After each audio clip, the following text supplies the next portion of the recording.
एक जज, एक आग और एक सिस्टम जो अभी भी जवाब देने से कतरा रहा है। सुप्रीम कोर्ट ने बोला टाइम नहीं आया है, लेकिन सवाल तो उठ चुके हैं। जस्टिस यशवंत वर्मा कंट्रोवर्सी में क्या है असली कहानी, और क्या दिल्ली हाई कोर्ट ने ये मान लिया है कि कुछ तो गड़बड़ है। Welcome back viewers to law Chakra, जहां कानून की हर गर्मा गर्म खबर मिलती है आपको सिंपल और सीधे शब्दों में। आज का एपिसोड है एक ऐसे जज के बारे में जिनकी कहानी कोर्ट रूम के अंदर से लेकर सुप्रीम कोर्ट तक गूंज रही है, जस्टिस यशवंत वर्मा।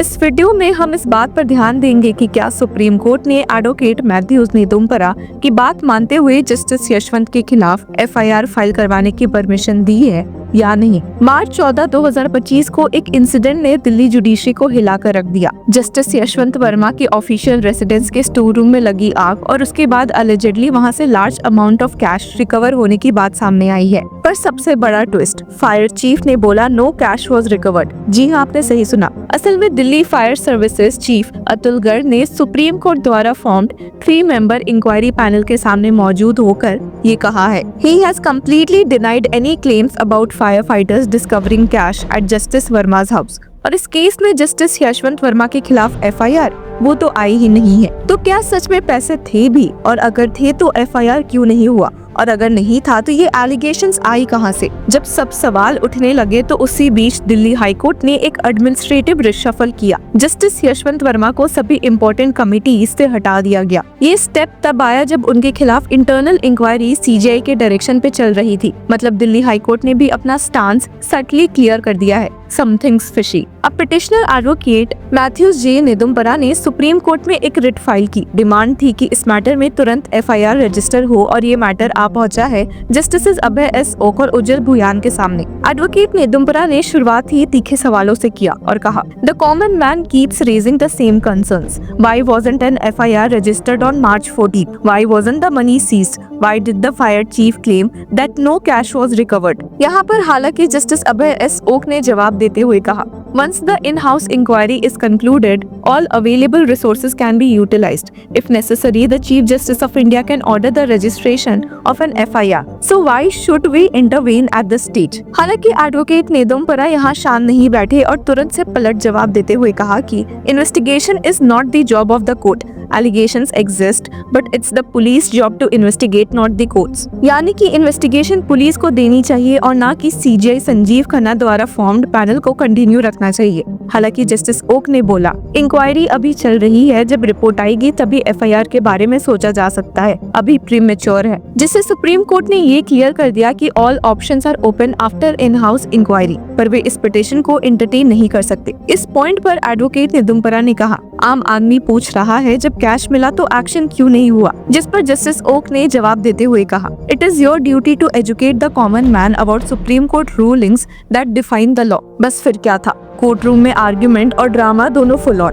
अब आपको बता दें कि इस पिटीशन में एक और बड़ी बात उठाई गई है, के वीरास्वामी जजमेंट, जिसके तहत किसी हाई कोर्ट या सुप्रीम कोर्ट जज के खिलाफ क्रिमिनल केस तब तक फाइल नहीं हो सकता जब तक सीजीआई की परमिशन ना हो। एडवोकेट निदुम्बरा ने कहा कि ये जजमेंट जुडिशरी को एक वीआईपी क्लास बना देता है जो लॉ से ऊपर है। पर कोर्ट ने कहा, आज के स्टेज पर इस इशू को भी एड्रेस करना जरूरी नहीं है, और इसी के साथ इस पिटीशन को डिस्पोज कर दिया गया है। अब इस मामले का बैकग्राउंड रिकैप लेते हैं और क्या है पूरा केस। मार्च 14 को fire at Justice Verma's residence plus alleged cash recovery हुई है। March 21 Delhi High Court chief justice ने रिपोर्ट भेजी सीजीआई को। मार्च 24 जस्टिस वर्मा से जुडिशियल वर्क वापस ले लिया गया। मार्च 28 सुप्रीम कोर्ट ने एफआईआर पिटीशन को प्री मैच्योर बताकर डिसमिस कर दिया, और इसी बीच में जस्टिस वर्मा ने अपने खिलाफ लगे एलिगेशंस को डिनाई किया है और कहा है कि उनके खिलाफ एक कॉन्स्पिरेसी चल रही है। इंटरनल इंक्वायरी हो तो रही है, पर क्या ये क्रिमिनल इन्वेस्टिगेशन का सब्स्टिट्यूट बन सकता है? जुडिशरी का इंटरनल प्रोसेस क्या transparency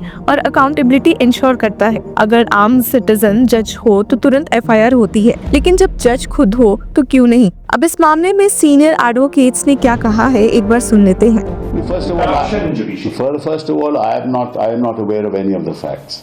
If the Supreme Court Collegium is seized of the matter, the Supreme Court Collegium will take action on if they wish to take action. I mean, I'm not aware of any of this. I have also read it in the newspaper, so I don't want to comment in any way one way or the other.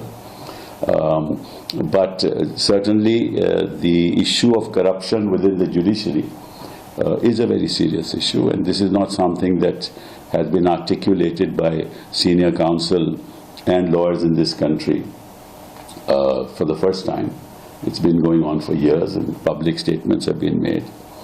So I think that it's time for the Supreme Court to start looking at issues of how the appointment process should take place, that it should be more transparent, appointments should be more carefully done. There's another judge of the Allahabad High Court, as you know, against whom the collegium called him for an explanation and he chose not to respond to their direction that he should apologize. This is what I've heard. I mean, I'm not myself privy to any of this. And thereafter, the Supreme Court Collegium has kept quiet. Now, that also sends a wrong signal, if these facts are correct. If these facts are not correct, then of course my statement is also inaccurate. But it sends a wrong signal. That means that a judge can say what he wants to say, and conduct himself in whatever manner he wants to conduct himself, and the collegium will remain silent and not take any proactive action.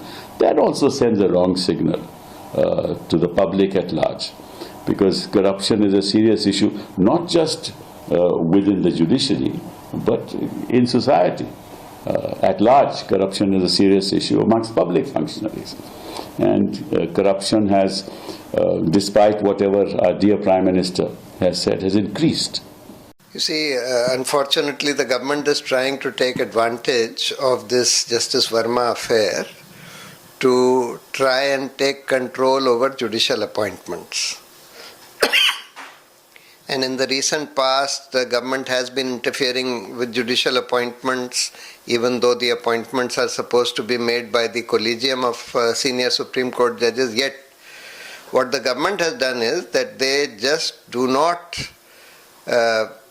say anything on the recommendations made by the collegium for a long time. They sit on it. If they don't like some names, they appoint the people whom they like.